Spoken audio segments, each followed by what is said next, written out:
राम राम। मैं पंडित एस के मिश्र और हमारा आज का विषय है ज्योतिष के माध्यम से अपने कुंडली को देख करके आप स्वयं कैसे ये पता लगा पाएंगे कि आपका विवाह कब होगा, किस वर्ष में आपका विवाह होगा। मैं यहाँ बहुत ही सरलतम तरीकों से बताने का प्रयास करूँगा। कुछ नियम है, कुछ फार्मूले हैं जिसको मैं बहुत ही आसान सरल शब्दों में समझाने का आप लोग को प्रयास करूंगा। फिर भी अगर आप लोग को समझ में ना आए, कोई दुविधा हो, कोई शंका हो, कुछ अन्य जानने की जिज्ञासा हो, तो आप हमारे व्हाट्सएप पे मैसेज करके वीडियो के नीचे कमेंट बॉक्स में कमेंट करके आप जान सकते हैं। वीडियो को बिना स्किप किए हुए बहुत ही ध्यान से देखने का प्रयास करिएगा। और यदि आप अपना कुंडली हमको दिखाना चाहते हैं तो भी आप हमसे संपर्क कर सकते हैं।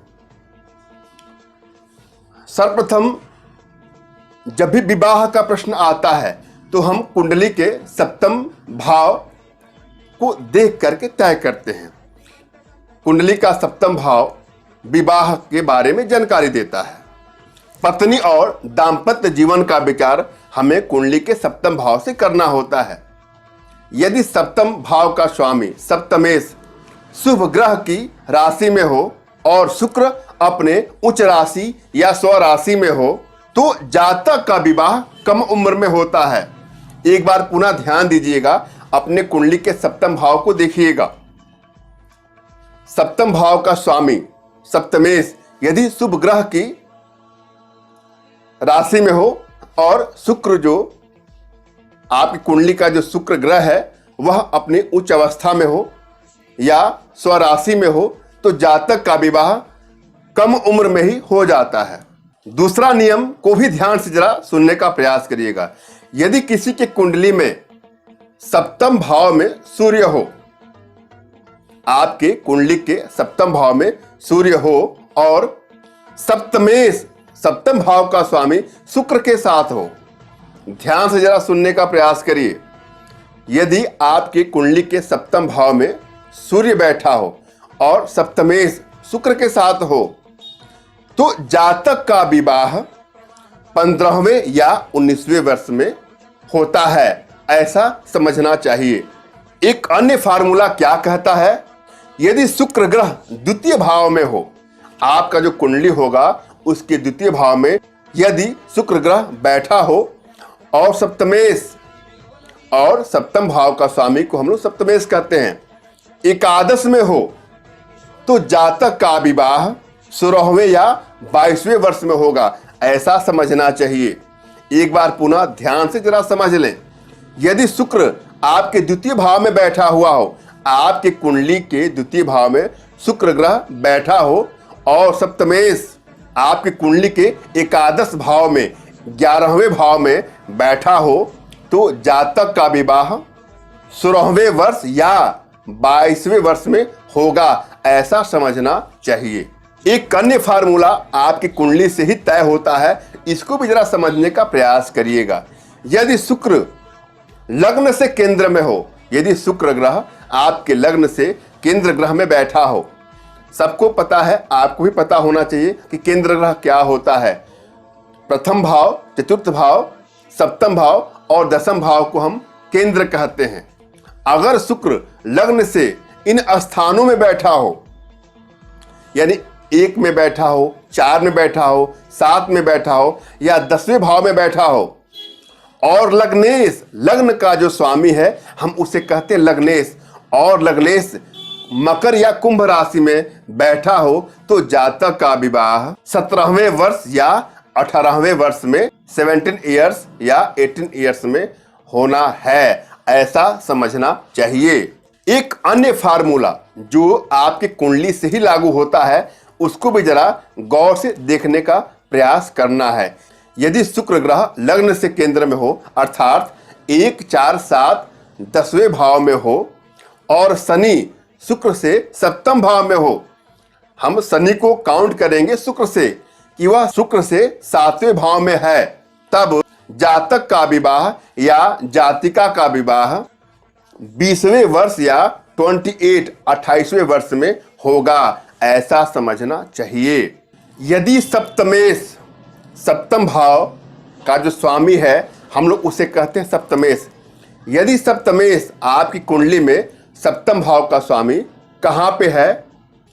एकादश भाव में हो, 11वें भाव में हो, और लग्नेश जो लग्न का स्वामी है आपकी कुंडली में वह 10वें भाव में हो, तो जातक का विवाह 22वें वर्ष में मानना चाहिए। एक बार जरा पुनः समझ लें।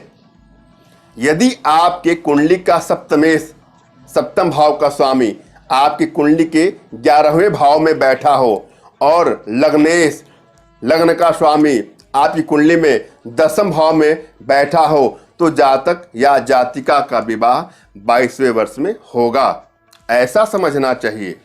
यदि आपकी कुंडली में शुक्र ग्रह सप्तम भाव में या 9वें भाव में बैठा है, ध्यान से सुनिएगा। यदि आपकी कुंडली में जन्म पत्रिका में शुक्र आपकी कुंडली के सप्तम भाव या 9वें भाव में बैठा हो और सप्तमेश, सप्तम भाव का स्वामी सप्तमेश शुक्र से सप्तम भाव में हो, अपने कुंडली का निरीक्षण करिएगा। सप्तमेश शुक्र से सप्तम भाव में बैठा हो, तो ऐसे जातक का विवाह 27वें वर्ष या 30वें वर्ष में होगा, 27 ईयर्स या 30 ईयर्स में होगा, ऐसा समझना है। एक अन्य है फार्मूला, आपकी कुंडली को देख करके ही इसको भी तय करना होता है। यदि शनि अष्टम भाव में हो, यदि आपकी कुंडली में शनि ग्रह आपके अष्टम भाव में हो और लग्नेश शुक्र से युक्त हो, तो विवाह 33 ईयर्स में होगा, 33वें वर्ष में होगा, ऐसा समझना चाहिए। एक अन्य सूत्र है, फार्मूला है, जो आपकी कुंडली को देख के ही लागू होगा, ये ध्यान दीजिएगा। यदि शुक्र पंचम भाव में हो, यदि आपके कुंडली में शुक्र ग्रह आपके पंचम भाव में 5वें भाव में बैठा हुआ हो और पंचमेश, 5वें भाव का जो स्वामी होता है वह पंचमेश होता है, 9वें भाव में बैठा हो, 9वें भाव में बैठा हो आपके कुंडली में, तो जातक का विवाह 22वें वर्ष या 27वें वर्ष में होगा, ऐसा समझना चाहिए। एक अन्य फार्मूला जो आपकी कुंडली को देख के ही आपको तय करना होगा, यदि आपकी कुंडली में शुक्र ग्रह पंचम भाव में बैठा हो, आपकी कुंडली में शुक्र ग्रह कहाँ बैठा हो? पंचम भाव में बैठा हो, और राहु ग्रह एकादश भाव में बैठा हो, 11वें भाव में बैठा हो, तो जातक का विवाह 25वां वर्ष या 40वां वर्ष में होगा, ऐसा समझना चाहिए। एक अन्य फार्मूला, एक अन्य सूत्र जो आपकी कुंडली को देख के ही तय करना होता है, आपको ध्यान से सुनिएगा। यदि अष्टम भाव का स्वामी अष्टम भाव में ही हो, आपकी कुंडली में जो 8वां भाव होता है उसका स्वामी अपने ही घर में 8वें में हो, और जो लग्नेश है, जो लग्न का स्वामी शुक्र से युक्त हो, तो ऐसे जातक का विवाह 25वें या 25 या 32 ईयर्स, 25वें या 32वें वर्ष में होगा, ऐसा समझना चाहिए।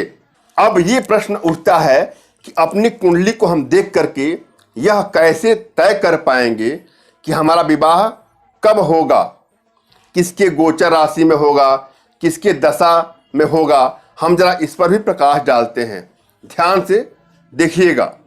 आपका विवाह तभी होगा जब बृहस्पति गोचर में उस राशि से गुजरता है जिसमें लग्नेश या सप्तमेश गुजरता है, या जब गोचर में बृहस्पति चंद्रमा के नक्षत्र से गुजरता है, उस समय विवाह होने का योग होता है। अब दूसरा प्रश्न है, विवाह किसकी महादशा में होगा? हम जरा इस पर भी प्रकाश डालते हैं, ध्यान से समझिएगा। जिसमें शुक्र स्थित हो, आपकी कुंडली में जिस भाव में शुक्र बैठा हो, उस भाव के स्वामी की जब महादशा चलेगी, उस समय विवाह होने का योग होता है। दूसरा फार्मूला क्या है? दशमेश जो 10वें भाव का स्वामी है उसकी महादशा में भी विवाह का योग होता है। तीसरा क्या है, अष्टमेश की महादशा में अष्टम भाव का जो स्वामी होता है वह अष्टमेश होता है। आपकी कुंडली में जब अष्टमेश की महादशा चलेगी तो भी विवाह का योग होता है।